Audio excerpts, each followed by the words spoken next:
I don't even have any, you know, gay people in my immediate family. I have one gay cousin and one bisexual cousin, and that's it. I definitely don't have any trans people in my family. I just don't. Just like I'm sure you don't have any Muslim people in your family. You see what I'm saying? Like, we live in different worlds. And that's what's so interesting and great about life, you know? And that's what's so fun and beautiful about being a creative, especially being a writer, you know? You get the chance to bring people, invite people, and welcome people into your world, you know? Everyone lives in a different world, and that's what writers do. We build worlds, and we bring people into our world. We create worlds. I mean, musicians do it too, but the film industry is on a totally different level, I feel like. I apologize for my ignorance.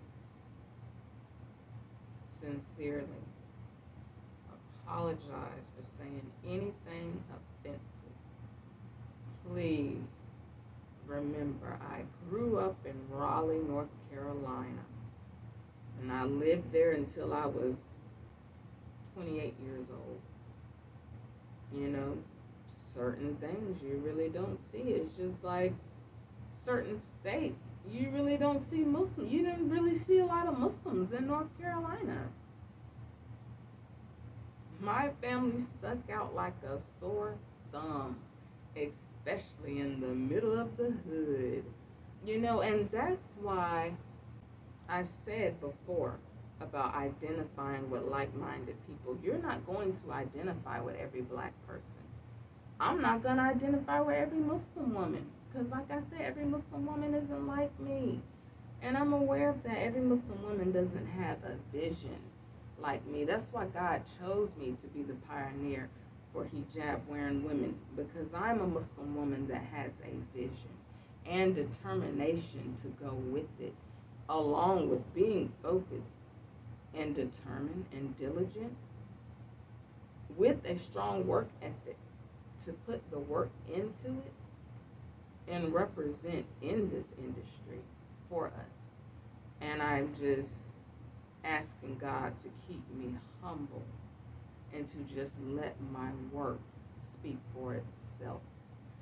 And that's, you know, what I have to keep telling myself every day is just to thank God and be grateful and to be humble.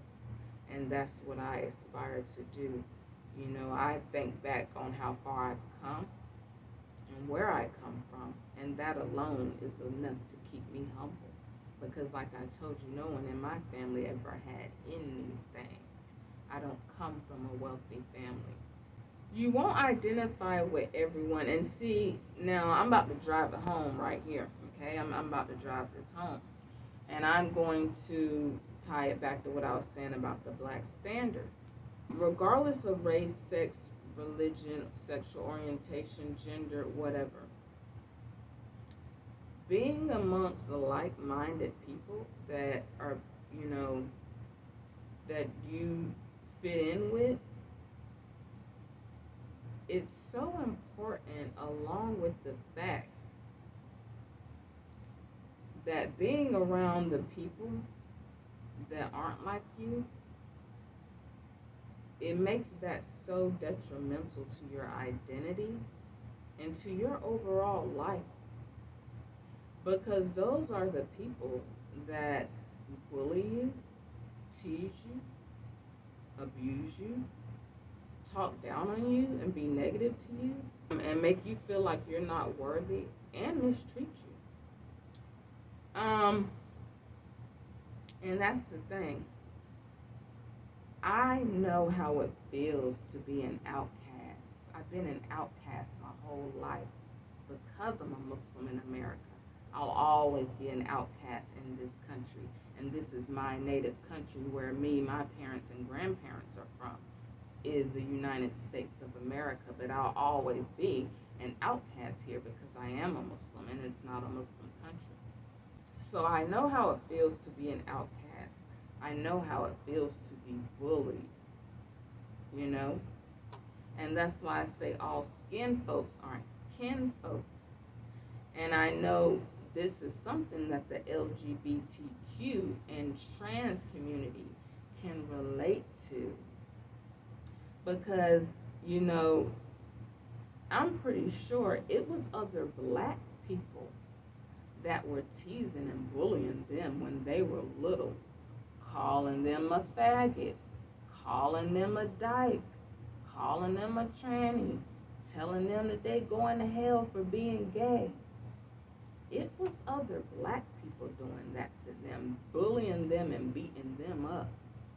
Just like it was other black people, my own people, bullying me for being Muslim, okay? And that's why I say all skin folk and kin folk, because a lot of times it's your own people that are hateful towards you because they can't understand you for being different. It was the other black people in my neighborhood and at school bullying me, you know, calling my mother a witch. That's what they used to call my mother and say that, you know, we did voodoo and witchcraft because they were too dumb and stupid and ignorant in the 90s in North Carolina to understand Islam and understand our religion. So they just said we were doing witchcraft. You know how that feels? Have someone call your mother a witch? I know how it feels to get bullied. I know how it feels to be an outcast.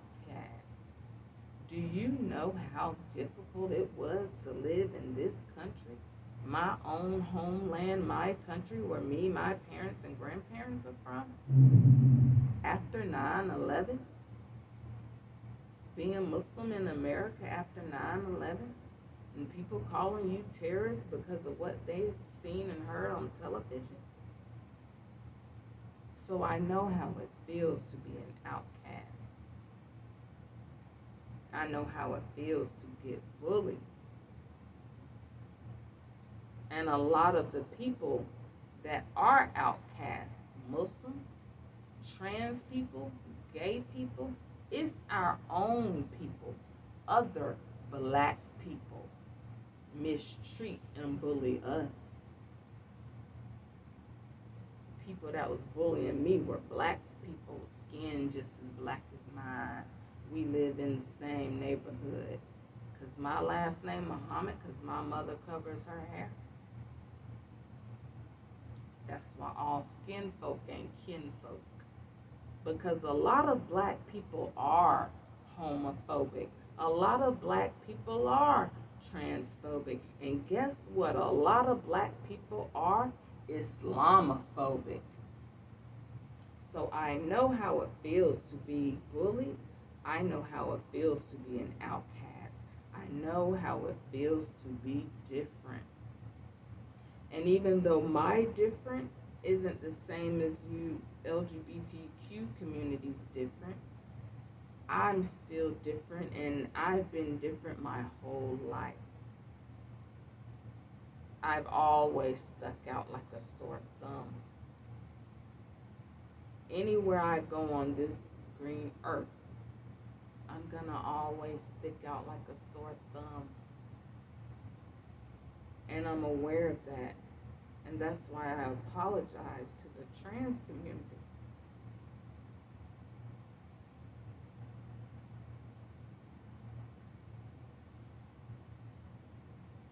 For being ignorant.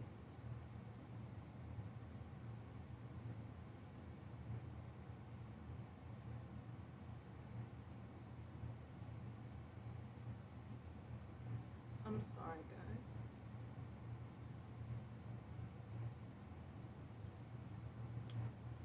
My mother didn't raise me to hate anyone.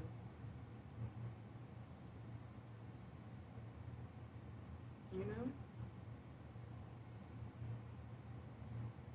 didn't.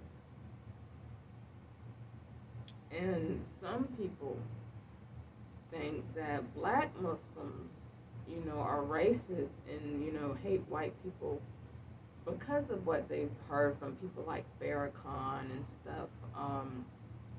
Like I said before, I'm not with the Nation of Islam. But that's not true. Islam doesn't teach hate and teach us to hate white people. It doesn't teach us to hate anyone. Islam is about peace. Islam is about love. And,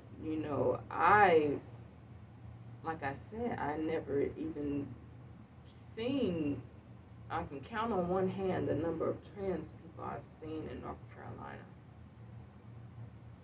I never seen a trans man until I moved to Atlanta. It was in 2019, and I had got an Airbnb for a couple days for something. And, I was looking up the Airbnb host, and I Googled his name, and come to find out he was a trans man, the house I was staying in. And he was African, and he made history as being like the first trans man weightlifter, bodybuilder or something, I think in Atlanta, or I think in the United States. And I was like, oh, wow.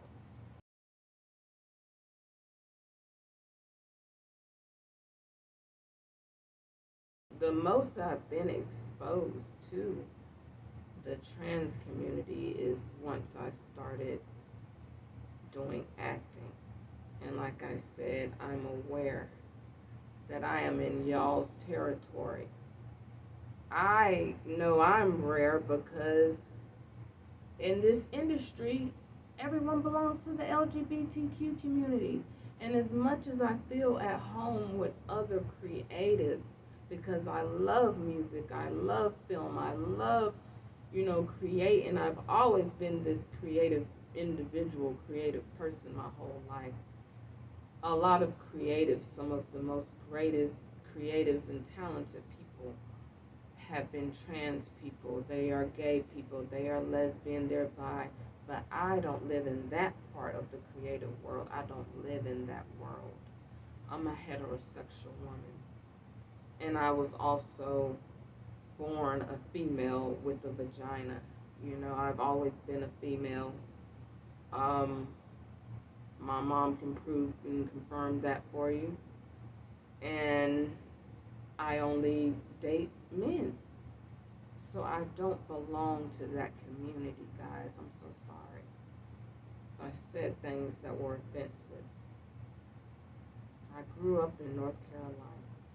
Raleigh, North Carolina. My family's from a small town, population of 20,000 people, Kinston, North Carolina. And certain things you just don't see in Kinston, North Carolina. Everybody knows you. Everybody knows your business. You can't, even if you transitioned 40 years ago, they still know. And everybody tells your business, and everybody knows your business. They know your business, your mama's business, your dog's business too.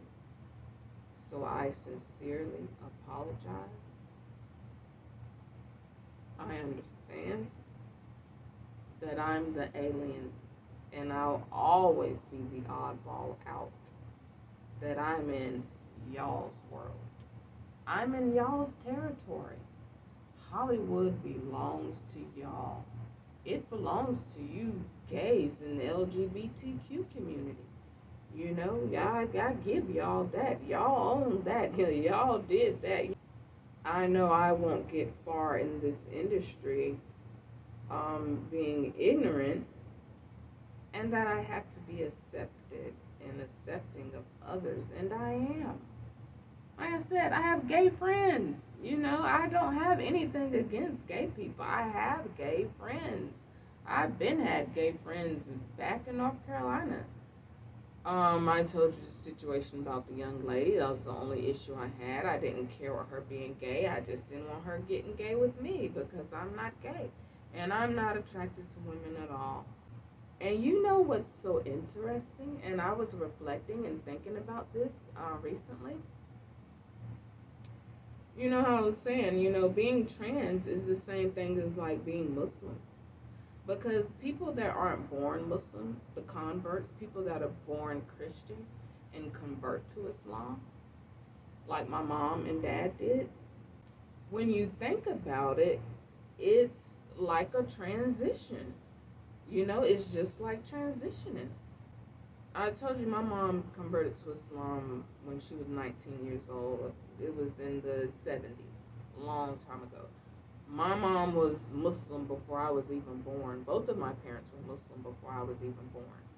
But they were born Christians.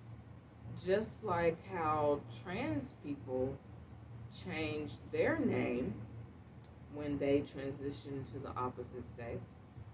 Muslim people, or Christians that convert to Islam, they changed their name, you know? Because my mom's birth name was Ella Faye Williams. My family are Williams. My grandmother and grandfather, my mom's parents, is Elijah and Ella Williams. That's why I always said Pharrell's my cousin, because my family are Williams. But she changed her name to Aaliyah Muhammad when she became a Muslim. That's her Muslim name. And that's how I got the last name Muhammad. Yeah, just like trans people, when they transition, they change their name. Just like when trans people transition, they don't wear the same clothes they were from when they were a kid and when they were born from their birth gender. You get a whole new wardrobe, you wear different clothes. Just like my mother, when she transitioned from a Christian to a Muslim, she wasn't wearing the booty shorts and halter tops and tube top dresses and mini skirts. No, all that went in the trash. And she got a whole new wardrobe. Her new wardrobe is hijab and dressing modest. So it's very similar, just like things you didn't do when you were your younger self in your birth gender or whatever. When you transition, you don't do certain things. My mom doesn't live and do the things she used to do from when she was not a Muslim. She wasn't into drugs and alcohol, even before she was a Muslim. My mom was just one of those good girls, like goody two shoes. Like, she told me she tried a screwdriver once, vodka and pineapple juice, and just one drink of it made her dizzy and felt drunk. And she's like, oh, I could never drink alcohol. So I guess that's why Islam worked for her, because she was a goody two shoes already anyway. So it's very similar when you transition in life into anything, whether it's a new religion, a new gender, you're always going to change. And that's like transitioning to Islam. You adopt and accept a whole new way of life. It's totally different than the life you had before you were a Muslim. One that is dedicated totally, completely to God. Not God and drugs, not God and alcohol, not God and violence, not God and stealing. Just all 100% to God. So I said, wow, that's crazy how, that is very similar. And that's one thing, I understand I will always be an outcast. I enjoy being around the creatives. I feel so much at home and like with my tribe in the industry amongst other actors and creatives, like having fun. When I was doing background, that was the most fun I ever had in my life. Like, even though we weren't getting paid that much money, background actors don't make any money. I'm not gonna say, but we really don't get much of nothing, really. I mean, we get a little, it's a check, but it's not, it's just like probably what I would make in a day working at Target or Walmart, honestly, but it's the experience. And when I started to realize that everyone in the film industry LGBTQ, mostly trans. Um, it was like, wow. Then I felt even more, I felt out of place. It was weird because I felt so much at home with the creatives, and then I was like, oh my God, I'm so out of place because I'm not used to that.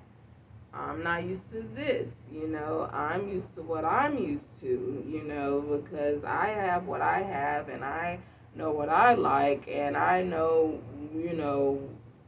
what gender I was born, and that's the gender I live in, the gender I was born, and it was just a lot for me to register, because I wasn't, I've been seeing trans people on the internet and TV, but seeing it that up close, like certain situations and things, it was like, oh, you know, like when I was at Tyler Perry's studios one time, and you see a person, a crew member with double D boobs and a full beard, and it's just certain things you're not prepared for, to see. And it was like, well, you want to be in Hollywood, Jehan? Well, welcome to Hollywood. Yeah, we know you fit in with the creatives, but don't forget you're still a little Muslim girl from North Carolina. And certain things you're not used to seeing. And I know it's a lot of other things I'll probably end up seeing that I'm not used to seeing. So with that being said, I'm here to bridge the gap. I thank God. I thank the casting agencies. I thank all the Atlanta publications that were interviewing me, for allowing me to have a place in the film industry and to work amongst so many creative people and to learn from you guys, because when I was on set, I was always just watching and learning and observing the greats. And I was taking notes and I was watching how they were playing them characters in them scenes. Yeah, it was really like, you know, an involuntary type of mentorship a little bit, because I was just sitting back watching you guys. And I was like, oh my God, I know I can do that too. Like, I can be a main character. I could be a leading lady. I can be the star. So, thank you for allowing me into your world. And I would like to connect worlds. And invite you guys into my worlds to teach you about my lifestyle and about our religion, our way of life, because I'm aware you guys don't know anything about it, and that's why I'm here to teach you guys. And I am not a hateful person. I don't hate anyone. My mother did not raise me like that. I have gay friends, I have white friends, I have friends that aren't Muslim. I have hood friends, believe it or not. I have all kind of friends because I'm a well-rounded person, and I'm not an ignorant, dumb person. But in Raleigh, North Carolina, didn't see a lot of trans people. Just don't. Just like in the middle of wherever state, city, you probably don't see a lot of Muslims.